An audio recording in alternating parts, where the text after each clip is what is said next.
Alexis Poulain, bienvenue sur Weird Sauce et merci de nous recevoir depuis votre poste de présence, j'imagine en France, quelque part en France. À Paris. Voilà, Paris. Alors, bienvenue de Singapour. Et est-ce que vous vouliez bien vous présenter pour nos auditeurs?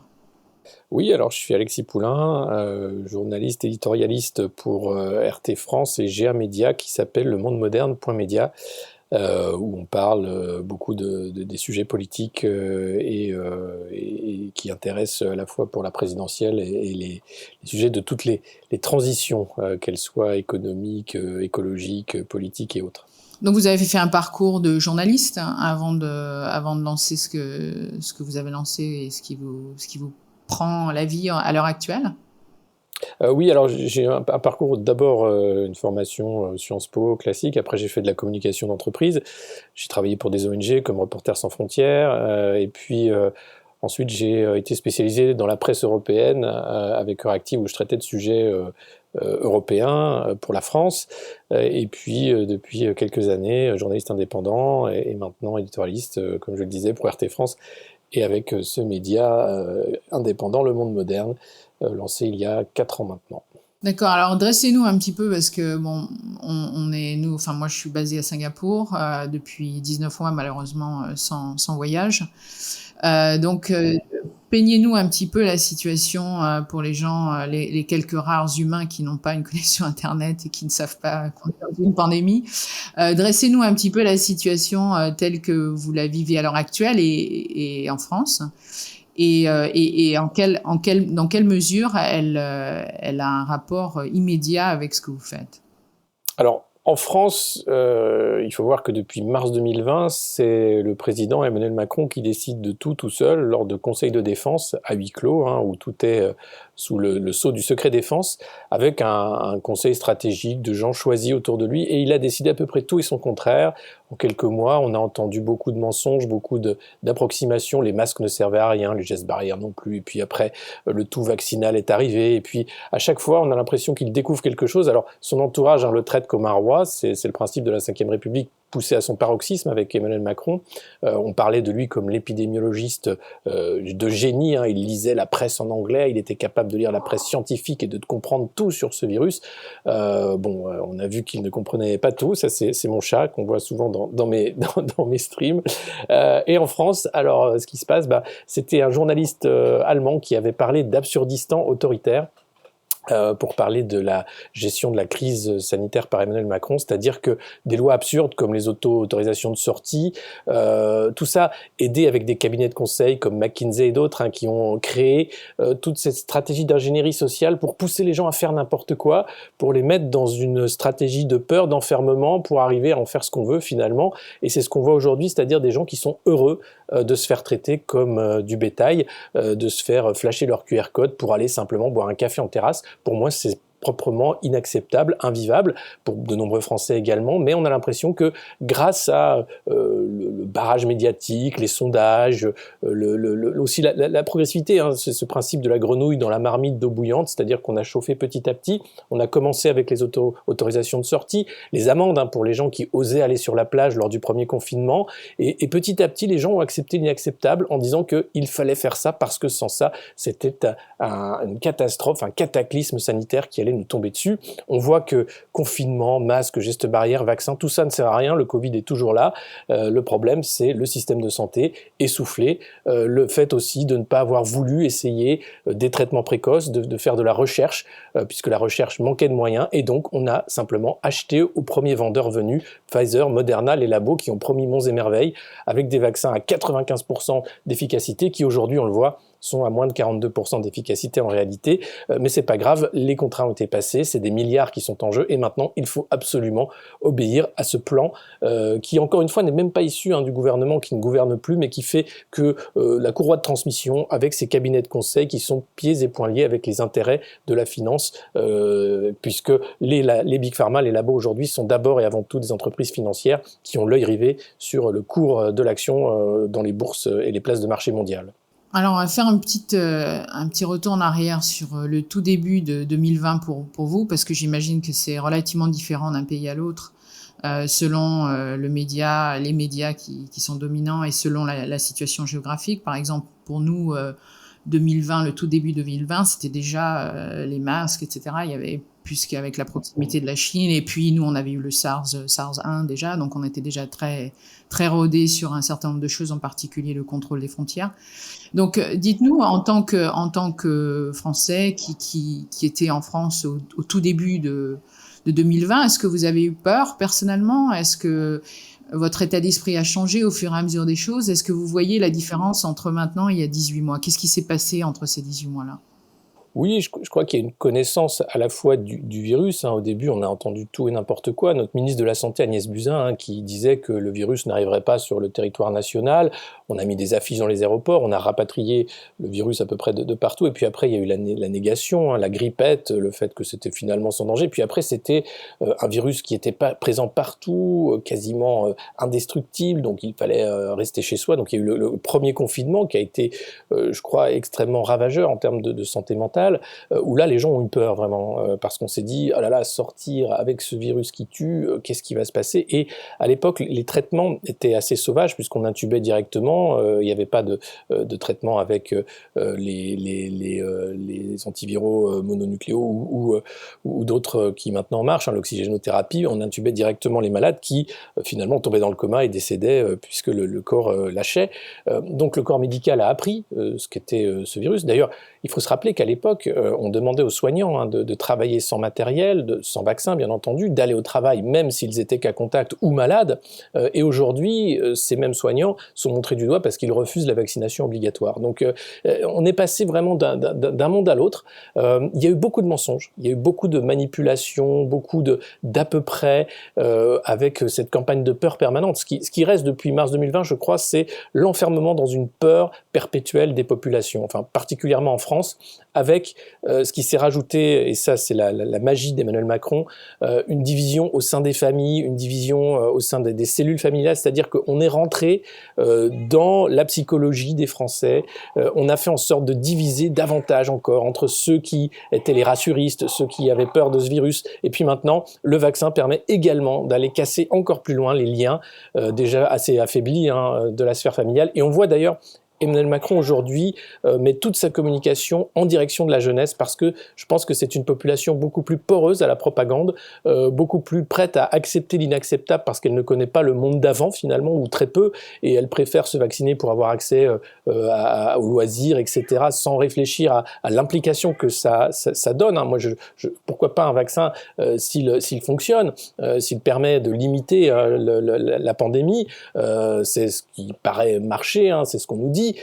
Mais aujourd'hui, on voit bien qu'il y a beaucoup de questions, y compris dans les pays massivement vaccinés, comme Israël, où maintenant ils testent, ça y est, ils arrivent enfin au test sérologique, puisque la question c'est: avez-vous eu le Covid asymptomatique? Avez-vous les anticorps nécessaires naturellement? Ou bien faut-il vous vacciner parce que vous êtes immunodéprimé ou à risque? Donc en France, on est loin de cette politique de stratège finalement et de bon sens sanitaire. On fait du n'importe quoi, comme le fait depuis le début Emmanuel Macron, avec cette assurance, hein, d'être la raison même, d'être la voix de la raison, et le fait que les Français sont des abrutis, des idiots qui ne comprennent rien à sa pensée complexe. Et je crois que cette fatigue, on la voit dans la rue, hein, avec les manifestations qui n'ont fait que grossir ces dernières semaines, et ce n'est pas prêt de disparaître malgré la sphère politico-médiatique qui essaye d'englober tout ça via des sondages, via la stratégie de nudge, hein, c'est-à-dire pousser les gens à accepter l'inacceptable. Donc il y a une vraie cassure profonde sur la question de philosophie politique, de ce que c'est que vivre en société et pourquoi on accepterait des règles sociales qui sont inacceptables. Et ce qui m'inquiète, moi, c'est que beaucoup de concitoyens, finalement, sont prêts à accepter l'inacceptable au nom de la sécurité, au nom du sanitaire, entre guillemets, alors qu'il n'y a aucune preuve que ces mesures sont sanitairement fondées. Et donc vous l'avez vécu comment, personnellement? C'est-à-dire l'évolution entre voilà un virus qui on ne sait pas trop d'où il vient, on ne sait pas exactement quelle est l'ampleur de ce problème, on ne sait pas si ça va tuer 20% de la population ou si ça va en tuer 0,2%, on ne sait pas qui ça va tuer, etc. Comment vous l'avez vécu à ce moment-là et maintenant? Quelle est la différence pour vous-même, en tant qu'individu, que cette situation, que ces 18 mois ont apporté? Ben, je crois qu'il y a la connaissance, comme je le disais, à la fois, pardon Maggie, La connaissance du corps médical qui a changé sur ce virus, aussi le fait qu'on se rend compte qu'on est entre censure et propagande. Il faut voir comment les réseaux sociaux, les GAFAM, hein, comme Facebook, YouTube, etc., censurent tout discours qui n'est pas celui officiel, hein, des autorités de santé. Alors, il ne faut pas remettre en cause, bien sûr, la parole des autorités de santé, mais pourquoi pas? Après tout, il y a un débat. La science, c'est un débat perpétuel. Moi, ce qui m'a choqué dans cette gestion de crise, c'est la façon dont on a fait taire des voix scientifiques en les discréditant. Parce que dès le début, ils avaient une autre façon d'appréhender l'épidémie, alors qu'ils étaient, eux, épidémiologistes. Hein. Je pense au professeur Raoult, en l'occurrence, qui a dit, certes, certaines bêtises, mais qui a dit aussi beaucoup de choses vraies en début d'épidémie. Et puis, on a vu comment les lobbies sont entrés dans la danse, les lobbies des labos, bien entendu. Il faut voir que la commissaire européenne de la santé avait un appel téléphonique chaque mois avec les lobbies pharmaceutiques pour qu'ils puissent vendre Remdesivir et autres traitements qui ne fonctionnaient pas. Et c'est comme ça que tout ça s'est mis en place par ces courroies de transmission du pouvoir, finalement, alors que le débat scientifique devait être là dès le début. Je ne sais pas comment alors, il y a aussi un manque une malinformation organisée, c'est-à-dire que c'est très difficile d'accéder à une information sur l'international. Chaque mois, on a un pays qui est gravement touché par le virus. Alors ça a été le Brésil, ça a été l'Afrique du Sud, ça a été l'Indonésie, c'est maintenant la Polynésie. Et puis on ne va pas voir après comment ça se passe. Est-ce que une flambée épidémique suit finalement par une traîne longue et une fin de la flambée? Donc on fait peur en disant que le virus continue de circuler. Et puis en France, alors même que le variant Delta est là, hein, et qu'il va encore faire d'autres variants, puisque c'est le principe d'un virus à couronne, hein, c'est de chaque année faire un variant pour s'adapter. Eh bien on est là en disant que on va faire une rentrée comme l'an dernier, on va voir comment ça se passe, sans tester sur le principe des anticorps, des défenses naturelles, sans aller savoir qui a déjà été en contact de ce virus, qui a été guéri naturellement. Et donc, il y a pour moi une politique de santé irraisonnable, qui repose sur simplement du chiffre. On est là dans une logique purement économique, purement marchande de l'humain, où un humain, c'est d'abord une pièce de production, c'est d'abord quelqu'un qui doit retourner au travail, qui doit se remettre pour remettre la machine parce que la productivité est en berne et parce qu'il faut relancer le PIB. Or, ce qu'on voit dans cette crise sanitaire, c'est que les entreprises financières, elles, ont continué à engranger des profits et à donner des dividendes. Elles se portent très très bien. On a vu les milliardaires, les multimilliardaires, les centimilliardaires faire encore plus de profits. On a vu les boîtes du CAC 40 et les grandes boîtes internationales continuer à engranger des profits également parce que cette bulle financière, elle est totalement décorrélée de l'économie réelle, pardon. Et en parallèle de ça, vous avez ceux qui travaillent réellement, les restaurateurs, les petits commerçants, les artisans, qui ont été obligés de fermer, qui sont ravagés en fait par les mesures de gestion sanitaire. Et pour eux, alors il y a des aides d'État, c'est de la dette, c'est-à-dire qu'on va en plus mettre en faillite les États sous couvert de défense sanitaire des populations. Donc c'est vraiment un bingo gagnant pour ces entreprises. On le voit d'ailleurs, hein, ça a été théorisé par Klaus Schwab dans son Great Reset, où il explique que 75% des restaurants ne survivront pas à la crise du Covid, sans doute parce qu'il y aura des mesures qui vont être difficiles pour eux. Et c'est dit avec un calme olympien, finalement, comme si c'était normal. Et on voit bien que toutes les mesures sanitaires attaquent tous les lieux de lien social, tous les lieux de rencontre, tous les lieux de loisirs.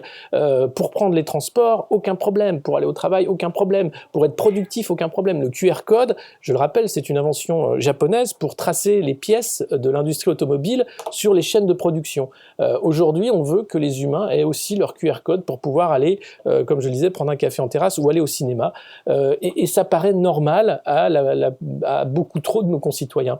Moi, je trouve ça extrêmement inquiétant de voir comment la logique marchande a rongé finalement l'humanité dans ce qui restait déjà d'humanité abîmée et de manière très rapide. En 2 ans, on a vu cette capacité de renverser la table et de mettre à mal tout un monde de la solidarité pour devenir le monde de la paranoïa, du contrôle, de la suspicion permanente, et ça accompagné bien sûr par des pouvoirs publics qui sont totalement dépassés finalement et qui ont utilisé cette crise pour asseoir un pouvoir déjà contesté. Et donc au quotidien, si on revient à l'humain, au quotidien, vous vivez donc, à Paris, donc vous avez des amis, vous avez votre famille et cetera. Est-ce que vous avez pu remarquer déjà des fragmentations sociales qui sont manifestes, au fur et à mesure des mois qui passent, au fur et à mesure des requêtes, que ce soit les masques, ou que ce soit les autorisations, ou que ce soit qu'on puisse aller en vacances en voiture ou pas, ou maintenant le pass sanitaire? Est-ce que vous voyez déjà des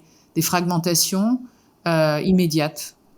Bah, oui, enfin des fragmentations. Il y a des croyances en fait. On est dans l'ère de la croyance totale. D'ailleurs, on le voit bien, les mesures sanitaires ne touchent pas les religions, hein. Vous pouvez aller à n'importe quel office sans QR code. Donc il y a une croyance dans, alors soit la science d'un côté, en disant que oui, ces grands labos font de la science. Moi, je trouve qu'ils font aujourd'hui du marketing. Et puis de l'autre côté, des gens qui se disent mais attendez, on n'a pas pris le temps de la réflexion dans cette affaire.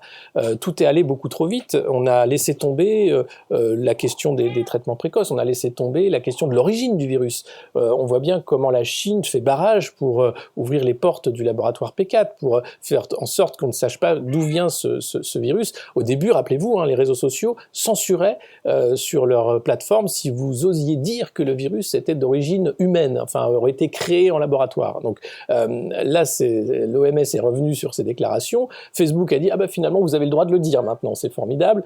Et puis il y a cette volonté de tuer le débat philosophique, politique, en accusant finalement tous les sceptiques de conspirationnisme, de dire vous êtes idiots parce que vous ne croyez pas la parole officielle, vous êtes donc avec ces fous qui pensent que la 5G va faire de vous des robots, des machines parce qu'on vous a mis un vaccin machin.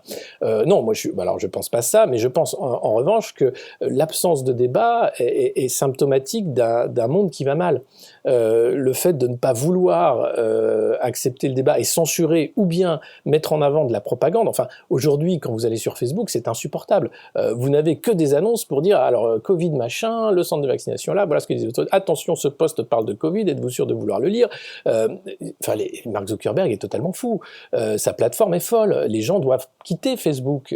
C'est des enclos numériques qui enferment encore davantage dans cette folie paranoïde de sanitaire ou non, mais qui fait qu'on est incapable de s'informer, ou c'est très difficile. Et pourtant, il suffit de s'informer avec des médias officiels, hein, mainstream, de ne pas aller chercher même l'info sur des plateformes dites conspi qui vont ne pas avoir accès à Facebook, mais vous allez sur le site du Financial Times, sur Bloomberg, vous allez sur même le site du Monde, eux commencent à remettre en cause le narratif officiel et à se poser des questions.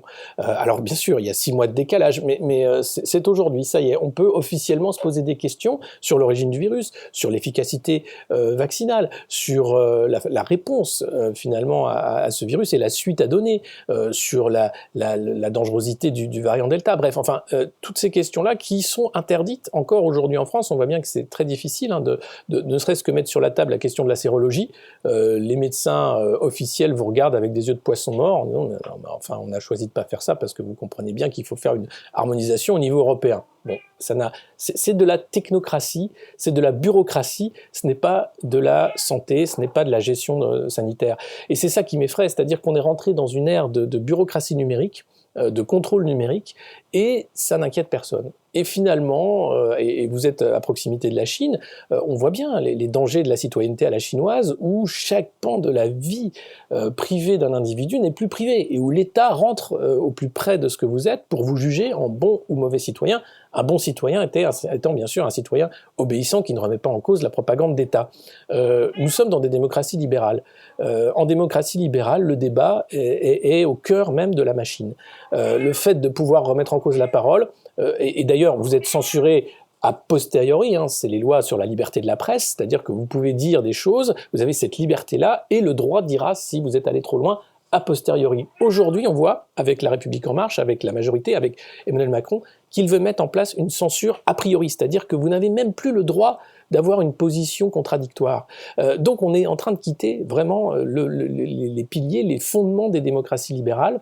On a vu la censure du président américain Donald Trump sur Twitter, ça n'a choqué personne. Aujourd'hui, vous avez les talibans qui ont fenêtre ouverte, ou bien le Premier ministre pakistanais qui insultait le président français largement sur Twitter, son compte n'a pas été fermé. Donc il y a des choix politiques faits par ces plateformes, il y a des choix politiques faits par nos gouvernements qui vont à l'encontre même des libertés fondamentales. Et quand j'entends Emmanuel Macron dire que être citoyen, c'est avoir des droits et des devoirs et qu'il ne faut pas demander des droits supplémentaires, personne ne demande des droits supplémentaires. On demande simplement que nos droits fondamentaux soient respectés, nos libertés fondamentales soient respectées. Elles sont foulées aux pieds par des régimes d'exception qui n'ont pas lieu d'être. Et quand je vois la façon dont les institutions sont défaillantes, le Conseil constitutionnel, le Conseil d'État, qui ont finalement avalisé, puisque la situation sanitaire le demandait, des mesures qui sapent la République et la démocratie libérale, c'est extrêmement inquiétant parce qu'on se demande où sont les contre-pouvoirs et où sont les garde-fous vers une dérive qui peut aller beaucoup trop loin. Et je crois que beaucoup vont regretter le fait de dire « Ah, mais c'est rien, c'est un petit QR code que je montre au restaurant, je m'en fiche, enfin ça prend 2 secondes, c'est rien. » Non, ce n'est pas rien, c'est philosophiquement un changement de paradigme sur la façon dont nous faisons société. Et ça, les gens n'ont pas le recul nécessaire puisqu'ils sont pris dans le quotidien, parce qu'il faut relancer la machine économique, etc. Et donc ils obéissent. Et c'est ce principe du court terme, du profit à court terme, de la solution à court terme, qui nous mène droit dans un mur démocratique. On le voit bien, c'est la rue contre le roi. Ce n'est pas ça une démocratie, et il faut vraiment changer ça. Moi, je suis extrêmement inquiet de voir cette évolution. Finalement, depuis l'élection d'Emmanuel Macron, on est rentré dans une ère de manifestation permanente, de violence d'État permanente, et de propagande et de censure permanente. C'est pas acceptable. Et derrière, vous avez un discours hypocrite qui parle de valeurs, nos valeurs démocratiques, contre les régimes autoritaires, etc. Nos valeurs démocratiques, elles sont foulées aux pieds par nos gouvernants. Et donc, cette crise, il y a quand même une crise à l'intérieur de la crise, qui est une crise de confiance, on va dire.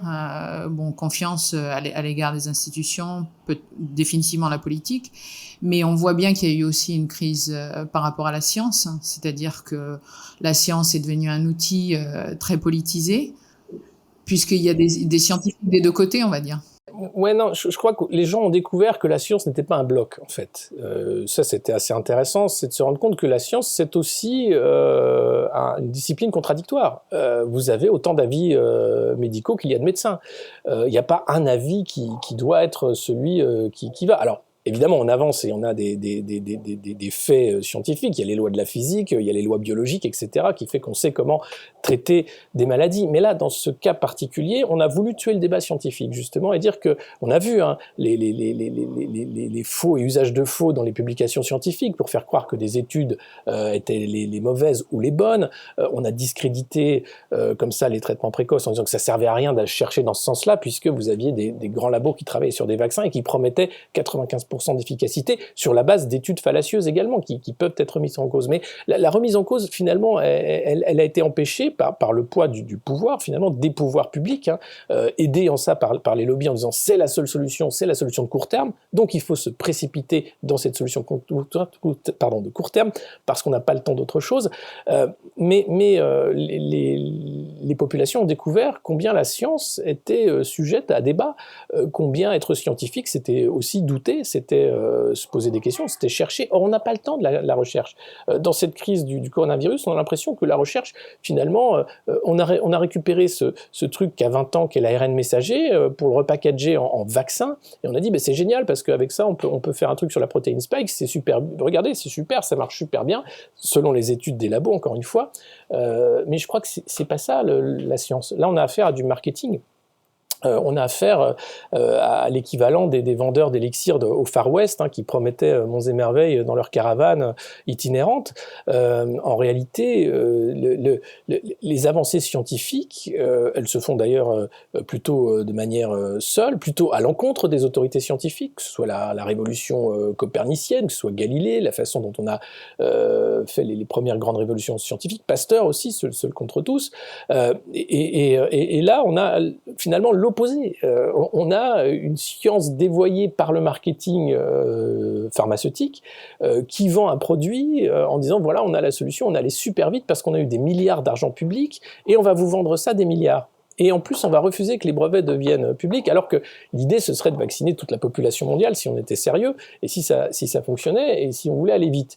Or, c'est loin d'être le cas. Donc, les pays riches achètent des vaccins qu'ils donnent aux pays pauvres, et Emmanuel Macron refuse la levée des brevets, par exemple, et les pays riches, en plus, vaccinent à 3 doses, alors que l'OMS dit que ça n'a aucun sens, et vaccinent les enfants, alors que l'OMS dit que ça n'a aucun sens, et que la priorité est ailleurs. Donc, on marche sur la tête. On est là dans une folie, vraiment sanitaire, et je crois que c'est le problème, c'est la raison, et la science, c'était le lieu de la raison. Or, on a vu des scientifiques raconter tout et n'importe quoi. Vous avez maintenant de vieux médecins qui veulent vacciner les enfants dès 3 ans, qui veulent aller très vite, ça suffit maintenant, si vous remettez en doute l'efficacité du vaccin, vous feriez mieux d'aller vous pendre sur la place du village, et puis on ne vous soignera pas, vous n'avez plus accès à l'hôpital, par exemple. Alors, encore, ça reste sujet à caution, mais ce pass sanitaire pose beaucoup de problèmes pour l'accès aux soins. Et on a vu aussi la déshumanisation du traitement de la maladie, en fait. Quand vous étiez, lors de la première vague, mourant du Covid, personne ne pouvait venir vous voir, vous mouriez seul. Alors, vous étiez content, hein, on pouvait faire des FaceTime, des machins avec votre téléphone, vous pouviez voir vos amis de loin, votre famille de loin, mais personne ne vous tenait la main, c'était interdit d'aller voir vos proches. C'est scandaleux. On a laissé faire, et là, avec le pass sanitaire, on remet une couche sur ce scandale, alors que déjà, lors du premier confinement, on aurait dû tout faire casser. Vous aviez des gens qui hurlaient, qui ne pouvaient pas aller revoir leurs parents en EHPAD, les résidents d'EHPAD étaient traités comme des prisonniers. Pour leur bien, encore une fois. Hein, c'était pour leur bien qu'ils ne pouvaient pas sortir de leur chambre. C'est proprement scandaleux. Et je crois qu'on ne prend pas la portée, en fait, de la déshumanisation galopante qui est en train d'être mise en place sur le principe de l'efficacité, sur le principe de la société économique, sur le principe de l'humain efficace. Or, un humain, c'est tout sauf efficace.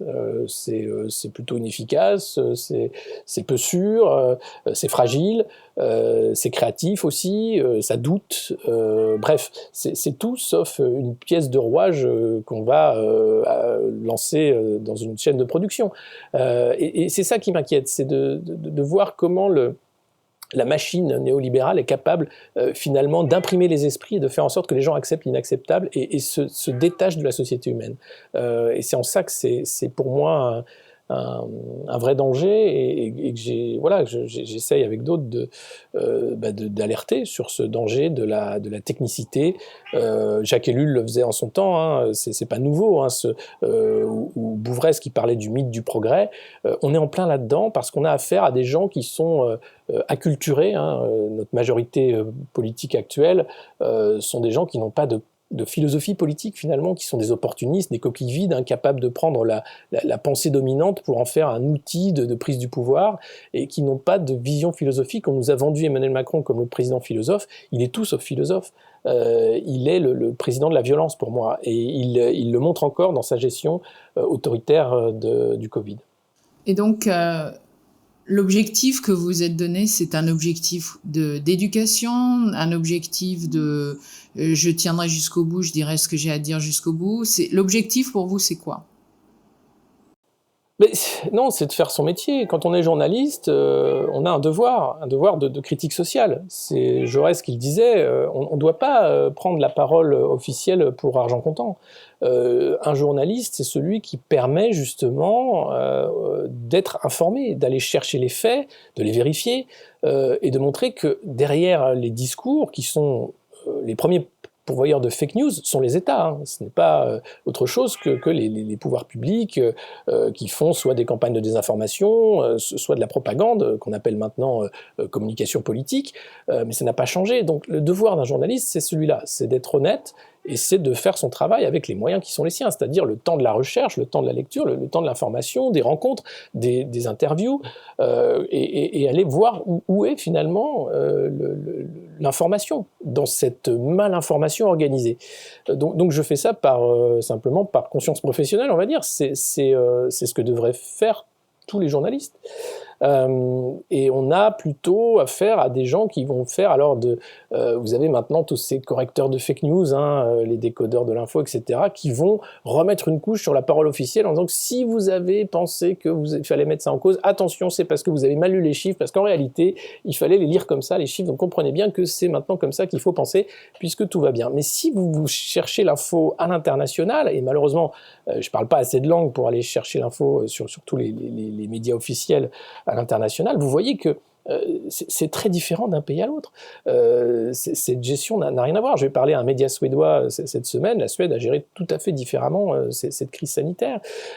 Et en France, on a l'impression d'être enfermé dans une bulle de malinformation et c'est très difficile de la percer. Donc moi, j'ai pas un but autre que de faire mon métier, c'est-à-dire d'essayer de dire, mais voilà, moi je trouve qu'il y a quand même des informations qui posent question. Et c'est des informations vérifiées. Je parle pas là de fake news, de propagande ou de théories conspirationnistes.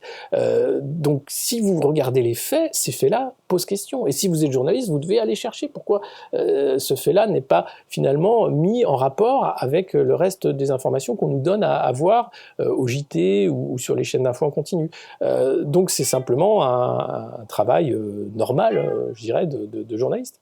Est-ce que vous trouvez que par rapport à l'état des lieux, on va dire, quand vous avez commencé, est-ce que vous trouvez que l'environnement est en train de changer ou est-ce que vous trouvez que c'est de plus en plus difficile de faire passer cette information? L'environnement est irrespirable. On est entre censure et propagande. Censure des réseaux sociaux, censure des autorités. On voit bien avec ces lois contre les discours de haine en ligne, qui sont des lois de censure des réseaux sociaux, qui vont maintenant on va avoir un nouvel organisme qui va arriver en France pour protéger la démocratie des ingérences extérieures, donc ils vont encore ajouter une couche de censure. Et puis de l'autre côté, vous avez la propagande, un président de la République qui se transforme en influenceur sur TikTok, sur Instagram, pour toucher les plus jeunes, des spots de pub payés sur les réseaux sociaux, sur les télés, pour dire que voilà, il faut faire tout comme le gouvernement nous dit. Attention, c'est très bien. Des sondages des instituts qui sont payés pour faire des sondages pour montrer que la cote de popularité du président est toujours au beau fixe, alors que vous avez des milliers de personnes dans la rue. Bref, vous avez vraiment un climat délétère pour le débat politique, comme je le disais, mais aussi pour l'information. C'est-à-dire qu'il y a une ligne de crête, puisqu'entre censure et propagande, il y a l'information. Et cette information, elle est de plus en plus difficile à faire passer, évidemment. Alors, je ne dis pas que c'est nouveau, hein, c'est juste accéléré parce que Emmanuel Macron veut aller très vite et qu'il a tous les pouvoirs, puisqu'il y a une absence de contre-pouvoir, comme je le disais tout à l'heure, et donc il est capable, il peut, en l'état, arriver avec cette façon de faire autoritaire et la faire passer pour finalement la seule façon d'assurer le bien-être des populations et du peuple français.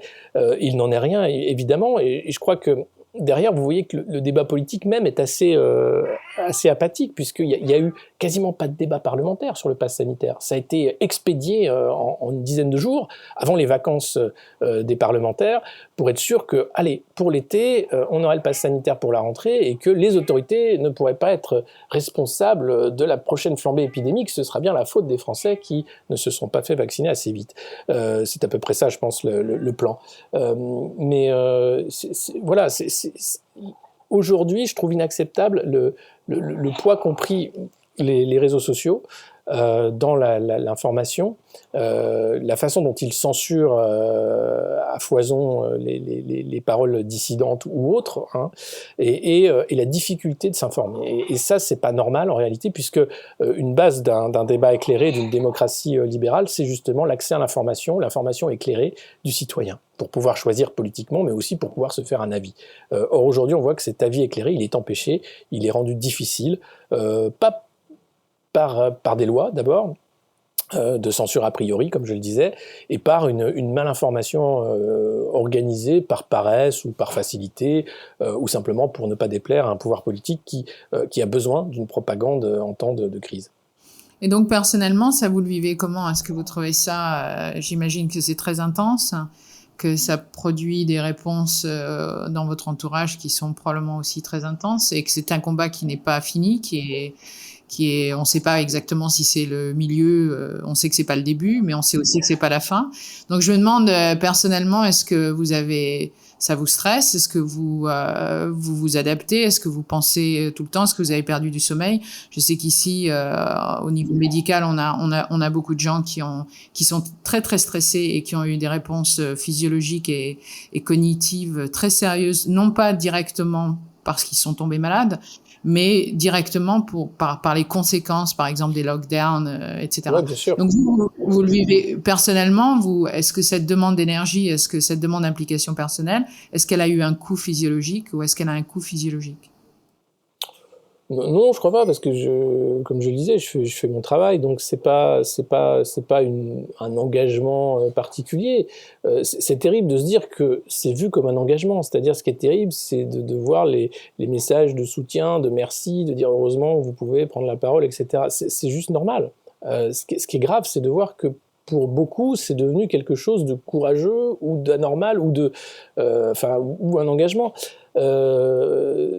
Alors que non, enfin, c'est pas, je milite pas pour un camp ou l'autre ou quoi que ce soit. J'essaie juste de voir où est l'information et pourquoi on en est là aujourd'hui et pourquoi on accepte un pass sanitaire qui, là, à mon sens, est inacceptable. Et il suffit de regarder les lois de la République et voir comme finalement tout ça est extrêmement fragile, parce qu'il suffit d'instaurer un état d'urgence permanent, ce que fait Emmanuel Macron, pour avancer un régime qui est tout autre.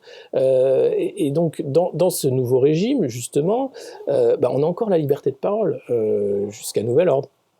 On n'est pas encore embastillé pour ses idées, donc tant mieux. Et puis l'information elle peut encore passer. Donc c'est ça qui compte.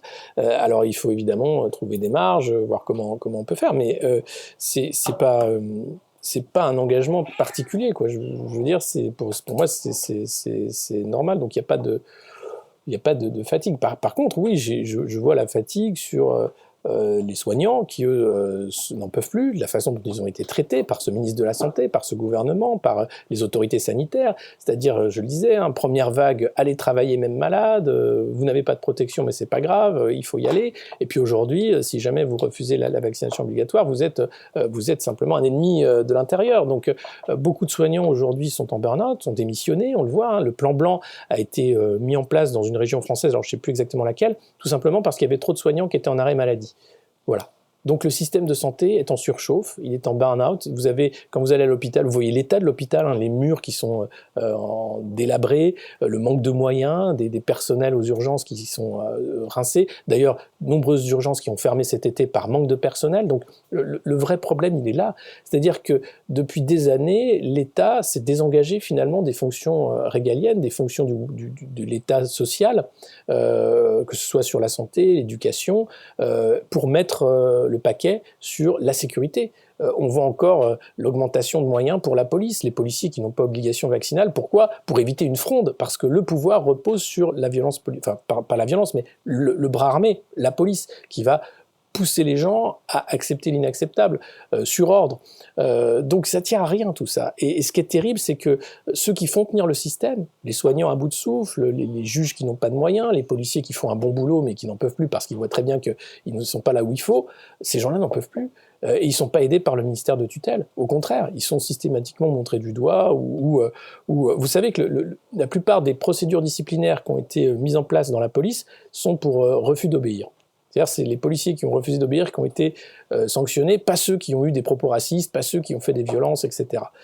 Donc c'est vous dire le dysfonctionnement général en fait de l'État aujourd'hui aux mains de cette majorité, mais avant elle aussi. Hein, je pense que c'est pas nouveau, mais ça va encore plus loin. C'est-à-dire que la caricature est telle qu'aujourd'hui c'est violent et c'est une souffrance de voir la façon dont sont défigurées les institutions aux mains de ces technocrates néolibéraux, néo-managers qui voudraient que l'État soit une entreprise de profit comme une autre. Alors pour ceux qui ne le savent pas, dans quelques mois, il va y avoir une élection présidentielle en France. Je pense que c'est au mois de mai. Donc les mois qui viennent, vous les voyez comment ?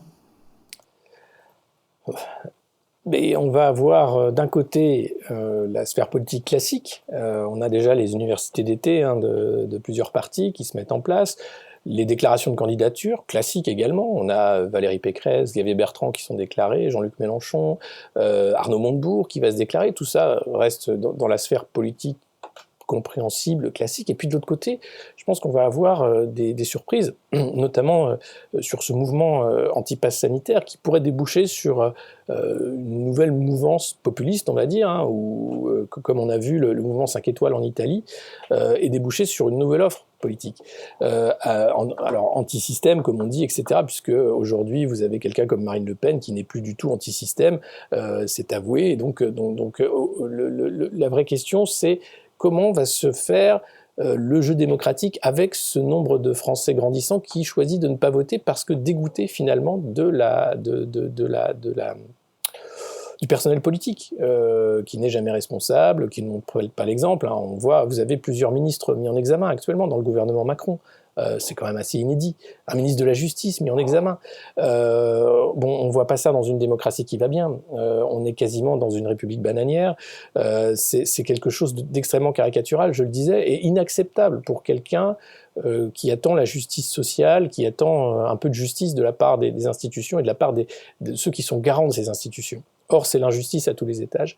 Et je crois que la vraie question, ce sera le poids de l'abstention et justement vers qui vont se tourner les abstentionnistes. Est-ce qu'ils peuvent voter et pour qui ils vont voter? Et est-ce que cette quelqu'un, peu importe qui sera la personne et le courant, va changer la donne, peut changer la donne sur 6 mois, puisque c'est extrêmement court, alors que vous avez Emmanuel Macron qui, lui, est tenu à bout de bras par le système. Hein. Tous les médias de milliardaires, les instituts de sondage, tout le monde est derrière lui pour qu'il ne tombe pas, parce que s'il tombe, c'est tout le système qui s'effondre. Donc il est vraiment tenu à bout de bras, à coups de sondages laudateurs tous les week-ends, à coups de papiers dithyrambiques dans la presse de cour, comme Paris Match du groupe Lagardère et autres.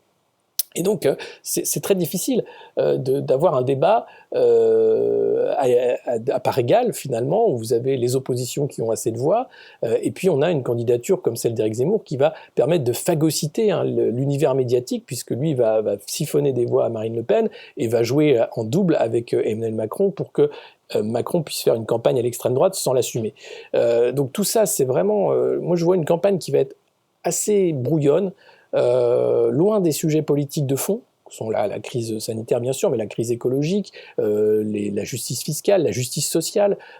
Où est-ce qu'on va finalement dans ce monde de la déshumanisation croissante? Est-ce qu'on veut plus d'humains ou plus de Jeff Bezos qui vont dans l'espace à coups de milliards basés sur des gens sous-payés dans des entrepôts Amazon?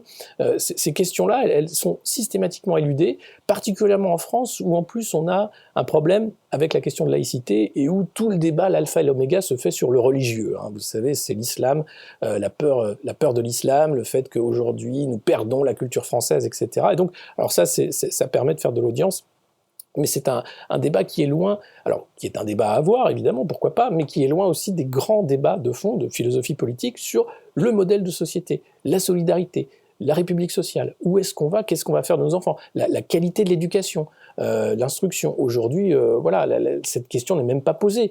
La question, c'est de savoir si on va porter des masques à l'école ou pas. C'est même pas de savoir qu'est-ce qu'il y a dans les programmes. Ça on est passé à autre chose. Donc c'est ces questions de fond qui n'ont pas le temps d'être posées en 6 mois. Donc on va avoir un jeu de marionnettes, comme d'habitude, hein, avec des têtes de gondole qui vont se présenter de manière assez caricaturale pour dire « moi je suis plutôt ça ». Alors Valérie Pécresse a commencé, hein, c'est une candidate de droite qui a dit qu'elle était 2 tiers Merkel, 1 tiers Margaret Thatcher. Bon, bah, c'est super, hein, merci, super produit, alors on va voir le prochain. C'est vraiment, pour moi, ça va être une campagne assez sinistre, assez drôle aussi, parce qu'on va voir beaucoup de caricatures, et puis il y aura sans doute beaucoup de coups bas, puisque c'est comme ça qu'Emmanuel Macron a réussi à prendre le pouvoir en 2017 avec l'affaire de l'emploi fictif de Pénélope Fillon, François Fillon qui était candidat. Et la justice s'est emparée de l'affaire de manière express. Donc je pense qu'il y aura à peu près l'équivalent dans les mois qui viennent de coups bas et de manipulations en tout genre pour assurer une réélection à Emmanuel Macron. Et quant à la situation sociétale, on va dire, c'est-à-dire est-ce qu'on peut imaginer un pass sanitaire qui reste et qui devient sanitaire pour d'autres dimensions peut-être ? C'est pas un pass sanitaire en fait, c'est ce que les gens ne veulent pas voir, c'est qu'on est là dans un pass du contrôle social permanent. Et il ne faut pas croire qu'au 15 novembre, il va disparaître. C'est illusoire. D'ailleurs, toutes les dates qui ont été données, toutes les promesses qui ont été faites par ce gouvernement n'ont jamais été suivies des faits, n'ont jamais été tenues. Donc c'est extrêmement naïf de croire qu'au 15 novembre, on va passer à autre chose. Donc si on ne fait pas disparaître ce pass sanitaire dès le mois de septembre, avec des mobilisations de masse, enfin on le voit hein, dans la rue, mais au-delà de la rue, sur le boycott, sur la façon dont les employeurs ne pourront pas appliquer ces lois dégueulasses, hein, excusez-moi du terme, mais sans passe sanitaire, vous êtes mis au banc de la société, vous n'avez même pas d'allocation chômage, vous n'êtes pas viré, mais en même temps vous n'êtes pas payé, vous n'êtes nulle part, c'est-à-dire que vous êtes mis à l'extérieur. C'est pas tolérable qu'une ministre du Travail, comme Elisabeth Borne, puisse sortir des mots pareils, puisse faire des lois pareilles. Donc, je crois que si jamais ce passe, comme un tour de passe-passe, mais on n'en est pas encore là, alors c'en est fini de la démocratie libérale, vraiment. On rentre dans un régime de technostructure, de productivité permanente, où l'humain sera un rouage productif comme un autre, avec l'idée bien sûr qu'il faut travailler jusqu'à la mort, hein, puisqu'il faut être productif tout au long de sa vie, même quand on est malade, et la retraite à 65 ans, ce sera bien trop tôt, il faudra aller jusqu'à 70 ans, et puis après on verra comment on peut faire, comme aux États-Unis, vous voyez bien que le système de santé dépendent de votre revenu et pas du tout de la façon dont la cotisation, hein, l'impôt peut assurer ça. Et ce monde des multimilliardaires hein, qui continue de vouloir toujours plus d'argent et toujours moins de solidarité, il nous emmène dans ce mur des inégalités croissantes. Et vous voyez partout dans le monde, et dès 2018, vous aviez des peuples dans la rue contre les classes dirigeantes corrompues. Et ça ne fait qu'empirer. Le Liban, qui est un pays qui a fait banqueroute, qui est fermé, est empêché d'une révolution citoyenne, avec toujours les mêmes qui sont en train de se garder des bouts de gâteau sur un pays qui n'existe quasiment plus. Enfin, les institutions sont effondrées. Vous avez vu les violences en Colombie, au Chili, aux États-Unis, Black Lives Matter, enfin, partout dans le monde, vous avez vu cette violence sociale qui n'est pas symbolique, qui est réelle, la façon dont sont traitées les populations, elles sont maltraitées. Et quand elles veulent reprendre le pouvoir, pour le bien commun, c'est une réponse de violence policière, c'est une réponse de violence d'État qui leur est promise. Donc c'est pas souhaitable, mais on voit que Emmanuel Macron prépare la confrontation. Il n'a pas peur de mettre des millions de Français dans la rue. Finalement, il se dit on verra si ça passe. C'est un pari comme un autre, et si la violence d'État est suffisante, alors ça passera. Mais c'est pas un gouvernement acceptable. Donc ça dépend vraiment de ce débat-là, de la façon dont on va pouvoir changer la donne, parce que pour moi l'enjeu il est sur la valeur qu'on donne à la chose humaine et pas la valeur qu'on donne à la chose économique. Donc le modèle alternatif pour quelqu'un qui vous écoute à l'heure actuelle et qui est citoyen direct, est-ce que y a un modèle alternatif? Est-ce que quelqu'un peut faire quelque chose tout seul, s'il n'a pas de pouvoir, s'il n'est pas homme politique, s'il n'est pas journaliste? Oui, c'est ce que font plein de gens, c'est la désobéissance civique, c'est son organisation à son petit niveau, c'est la petite bonté qu'on va avoir les uns envers les autres, la solidarité directe. Mais vous savez, le problème du modèle dominant aujourd'hui, c'est qu'il empêche les alternatives. Quand vous avez des zones comme les ZAD, où vous essayez justement hein, ce monde sans argent de sortir de la société de consommation, c'est les bulldozers et les CRS qui arrivent pour vous déloger. Quand vous voulez un habitat différent, qui ne rentre pas dans les normes qui sont imposées, alors on vous détruit votre maison, quelle qu'elle soit. Quand vous souhaitez sortir du cadre également, on vous y ramène assez rapidement en vous faisant comprendre que c'est mauvais pour vous et que c'est dangereux. Donc aujourd'hui, on voit bien qu'il n'y a pas d'alternative parce que le système empêche les alternatives. Elle les empêche politiquement, juridiquement. Et donc, c'est-à-dire que vous avez néanmoins plein d'alternatives qui existent aujourd'hui, de gens qui décident de sortir de cette grille du contrôle permanent, du QR code, qui vont accepter de ne plus voyager, de vivre localement, d'avoir des solidarités locales, d'essayer d'être autosuffisant sur plein de choses, avec les limites que ça a, puisque voilà, mais il y a ce mouvement-là. Qui, à mon avis, prend de l'ampleur, qui est un mouvement d'utopie anarchiste, on va dire, hein, où il n'y a plus de chaîne de hiérarchie, où il y a une solidarité. Et cette utopie anarchiste, elle est pas nouvelle, elle est simplement remise à jour avec avec cette violence économique qui se fait jour avec la crise économique, la crise sanitaire. Donc, je crois qu'on va voir éclore ce qu'on voyait déjà au 19e, hein, les phalanstères, enfin les sociétés anarchistes, mais politiquement anarchistes, pour sortir de l'État, pour sortir aussi du contrôle, pour sortir de la logique économique, pour dire voilà, ce qui fait une société humaine, c'est d'abord et avant tout la solidarité. Et aujourd'hui, on voit que toute l'énergie des pouvoirs publics est de casser les solidarités partout où c'est possible. Assurance chômage, droit du travail, retraite, sécurité sociale, bref, tous les lieux de socialisation. Donc il y aura un retour de bâton forcément à partir du moment où certains tiendront ce modèle-là. Mais je pense que déjà beaucoup le font en réalité. Après, il faut aussi dépasser la peur du contrôle, etc. et dire, finalement, cette désobéissance-là, elle est normale. Elle n'a rien de grave quand on voit comment ces lois sont hors la loi, finalement, des lois iniques, des lois d'incertitude, des lois de violence sociale. Et donc, ce refus personnel, je pense qu'il va se faire jour un peu partout. C'est ce qu'on voit, quand je vous le disais, sur ces soignants qui sont déjà en congé maladie parce qu'ils refusent ce système-là. Et ça risque de bloquer sévèrement dans les mois qui viennent. Est-ce qu'il y a quelque chose qui est sorti de cette crise, quelque chose de positif qui vous a surpris? Quelque chose de positif oui, je pense que cette prise de conscience de la solidarité et de la question humaine en fait. C'est qu'est-ce qu'on veut, quelle société on veut.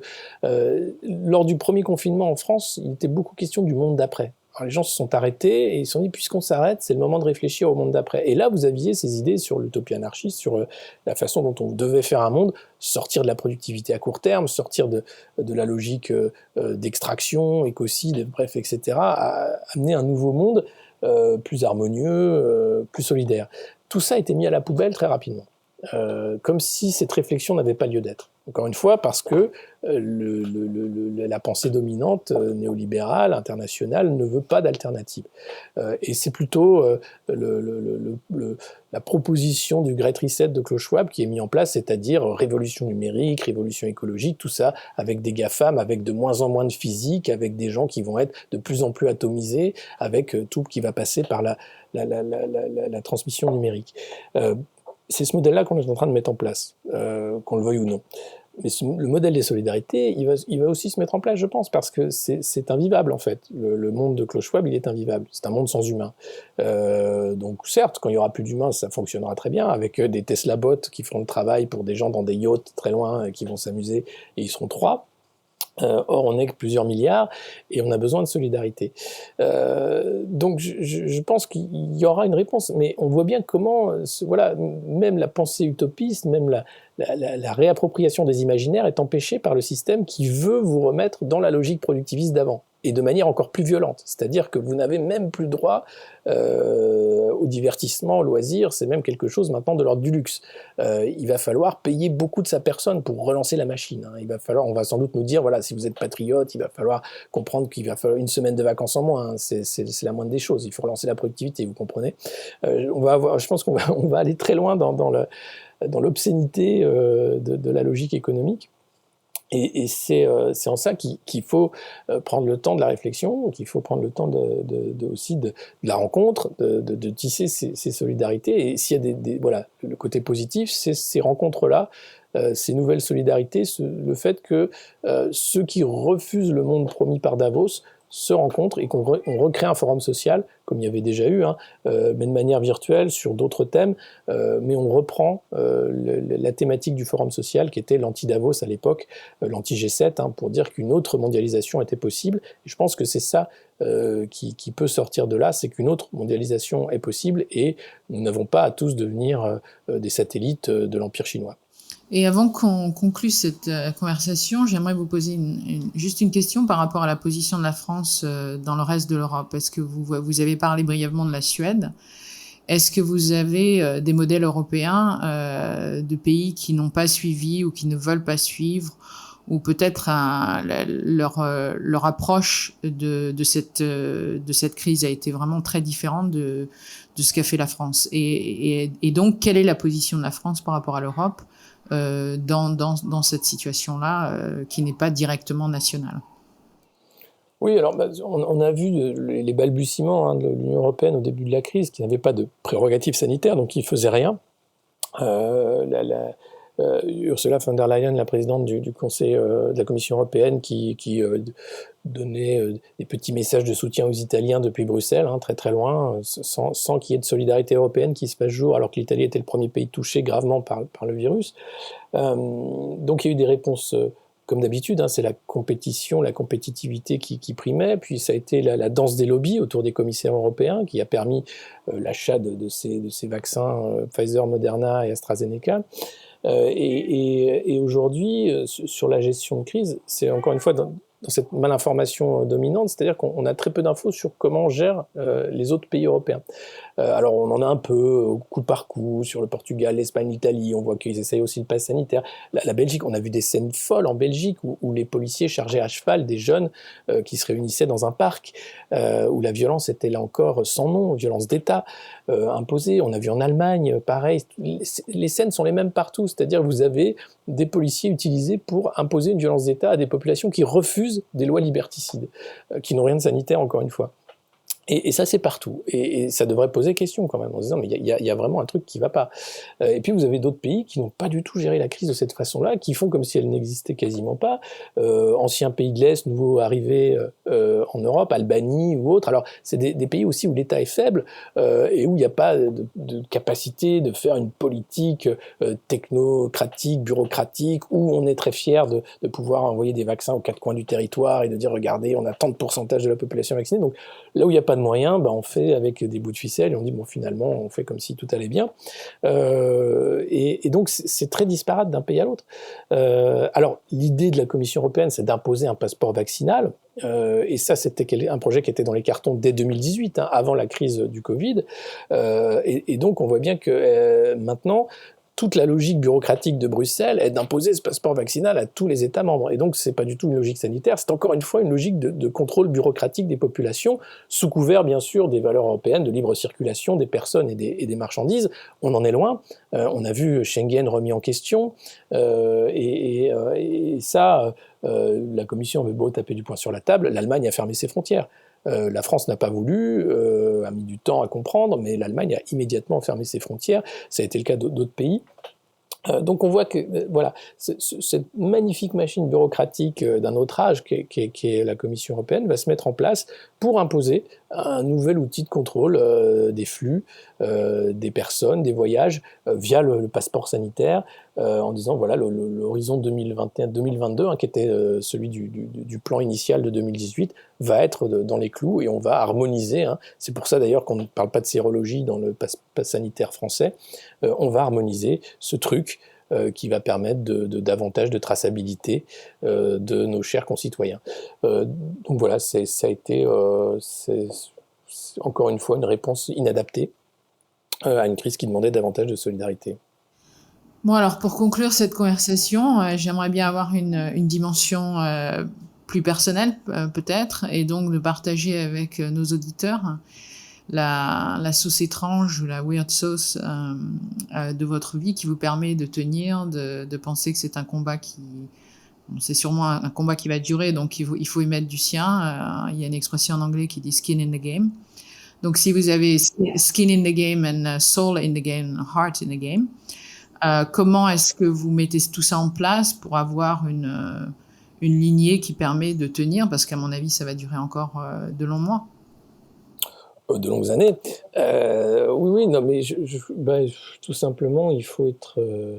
je crois qu'il faut garder une certaine distance, en fait, avec tous ces événements, et garder sa capacité analytique, pas rentrer dans l'émotion, parce qu'on est là dans l'émotion permanente, quasiment. On voit les campagnes d'information qui sont des campagnes de propagande, comment on utilise qui est malade, qui est non malade, enfin les gens qui sont contre les remèdes, enfin bref, c'est un truc où on fait appel à la colère, on fait appel à la peur, où donc c'est tout le temps les émotions qui sont mises à au travail, alors qu'en réalité, c'est la réflexion qui doit primer dans cette crise.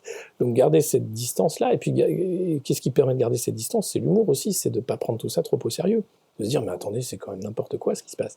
On est quand même des gens fous de se faire des auto-attestations de sortie pour aller chercher son pain à une époque. Enfin, mais voilà. Donc l'humour va être important pour tenir sur ces moments de n'importe quoi, d'absurdistan autoritaire. Et puis, encore une fois, le principe de solidarité, les liens d'amitié, les liens familiaux, tout ce qui fait que vous n'êtes pas seul. Et malgré l'horreur qu'on a vue en Australie, hein, où si vous êtes confiné et seul, vous n'avez pas le droit d'inviter quelqu'un. C'est-à-dire que l'atomisation du corps social à ce point-là, elle est inacceptable. Je ne comprends pas. Enfin, les Australiens se révoltent aussi, d'ailleurs. Mais voilà, c'est inacceptable.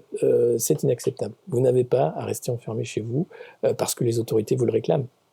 Non, il y a ce principe de proximité, de contact humain qui va être la clé en fait des mois qui viennent.